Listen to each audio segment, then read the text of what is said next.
Maya Payaldo po Kekongan. Yung matagal naming hinihintay na bakasyon ay nandito na. Papunta na kami ng NAIA Terminal 3. Umalis kami ng Tarlac City around 4 a.m. Pasado alas 6 ng umaga, nandito na kami. Ang bilis talaga ng biyahe dahil sa Skyway. Kung noon siguro kukunin mo to mga 4 hours, ngayon wala pang 3 oras. So very convenient talaga yung pagbiyahe, lalo na pag early in the morning. So nag-rent kami ng malaking van which cost us around 7,000. Ang pasahero namin dito I think mga 15 kami na pasahero. Yung ibang kasama namin nag-grab lang sila from Tarlac to NAIA Terminal 3. Ayan si Daddy, alam ko excited din siya kasama ang kanyang mga anak at mga apo. First time namin to mag-travel na kaming lahat magkakasama sa eroplano. So we're very thankful na safe yung travel namin. So si Mami, si Daddy, tapos ako, ang wife ko, si Mia, tapos si Ton, yung bayaw ko, si Michi, si Louie, yung mga bayaw ko rin, tapos si Mika at si Paulo.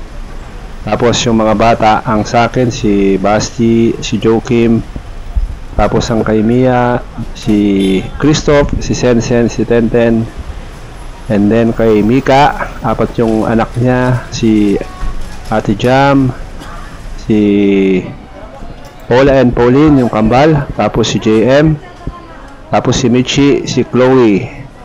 So pag nag-book kayo dito, specify nyo sa booking nyo na kailangan nyo ng wheelchair. At pagdating nyo rito, sabihin nyo lang na kailangan nyo ng wheelchair for someone. Meron ka agad lalapit sa inyo na tutulong hanggang sa makasakay ng eroplano. So very convenient talaga. Hindi siya hassle kahit na may mga kasama kayo, mga elderlies at mga persons with disabilities. Napakabilis lang ng proseso. Pwede nyo i-print yung mga boarding pass nyo in advance or pwede rin dito mismo sa airport nyo i-print. Scan nyo lang yung booking reference nyo at lalabas na lahat ng boarding pass nyo. Make sure din na nagbaon kayo ng pwede nyong kainin pagdating sa loob kasi medyo mahal ang mga bilihan sa loob, especially yung tubig. Naghintay kami sa gate ng mga 2 hours and malamig naman so walang problema, aircon lahat. Meron ding short bus ride bago sumakay ng eroplano.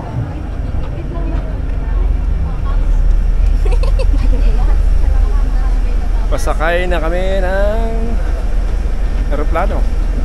Transfer lang.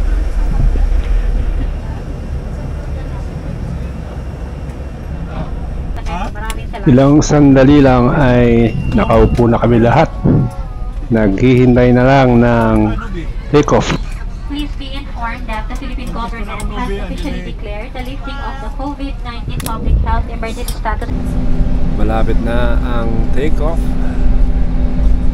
It's 10:05 in the morning. 40 minutes daw yung travel, so safe flight for all of us. Napakabilis ng biyahe. Hindi mo na mamalayan, nandun ka na kasi parang 40 minutes lang yung flight. Perfect yung weather nung lumipad kami, kaya yung scenery sa baba napakaganda. Nakikita mo yung kagandahan ng Manila, tapos yung dagat, yung mga maliliit na isla, napapaligiran ng mga puting buhangin. Ma-appreciate mo talaga ang beauty ng bansa nating Pilipinas. No wonder yung mga turista binabalik-balikan yung bansa natin. Masarap talaga tumira sa atin basta meron ka pang gastos. Ibang klase dito sa atin. Kaya hindi mo rin masisisi ang karamihan. Gusto nila mag-abroad. Ilang sandali lang, ayan, nakaland na agad kami. Mabilis talaga yung biyahe. Sa point na to, ayan, iniintay ko na lang si Daddy na makababa kasi siya yung sa mga pinakahuling bumaba sa eroplano. Kaya kudos to Cebu Pacific.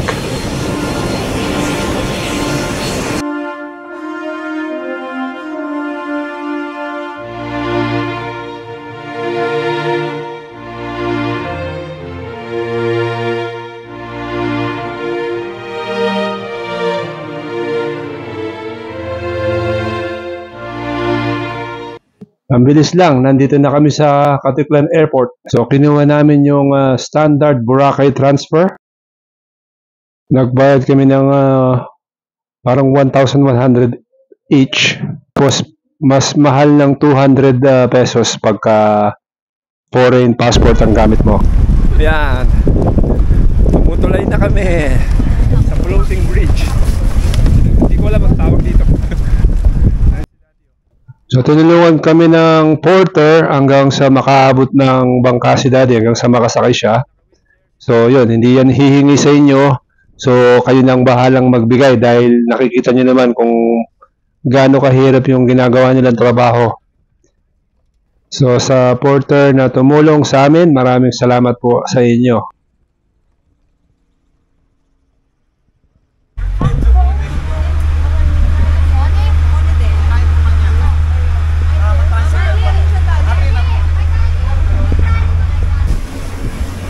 Feel na feel ko na yung bakasyon dito. Ang sarap!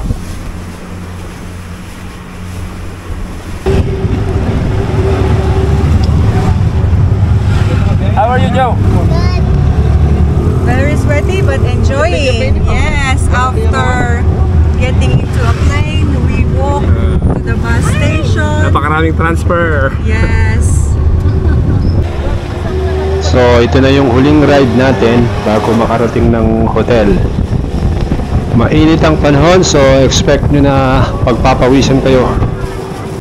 Pero sulit naman, pagdating nyo sa Boracay mismo, makikita nyo yung view kung gaano kaganda ang Boracay.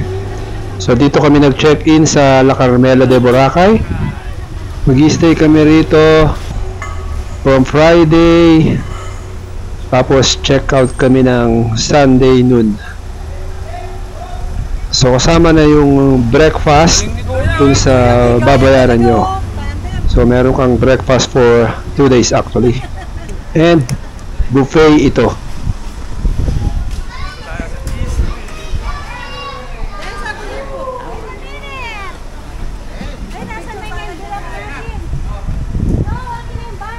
Thank you Lord at nakarating kami lahat dito safely. Yan. Nakatulog na kami, nakapag-recharge. Swimming naman.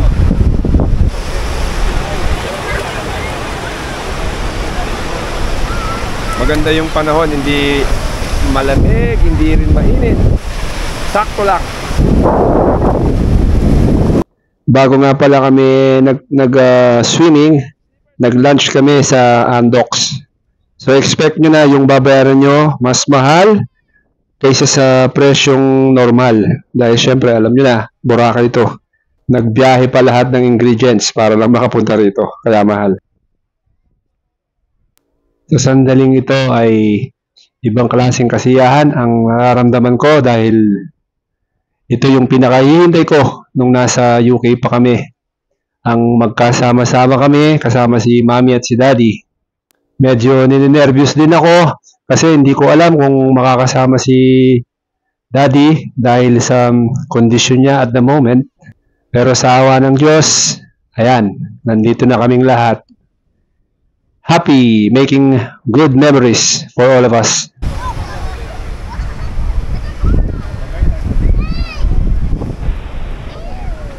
We ended the day having dinner here sa La Carmela. Affordable buffet for all of us. Masarap yung food and may acoustic live performer while you're having dinner. The experience was really great. So yun. After dinner, naglakad kami sa dalampasigan ng Boracay, which is hindi ko na na-record dahil madilim na. Pero great experience talaga. Ang daming tao, party atmosphere, yung dagat. Hanggang sa susunod na video.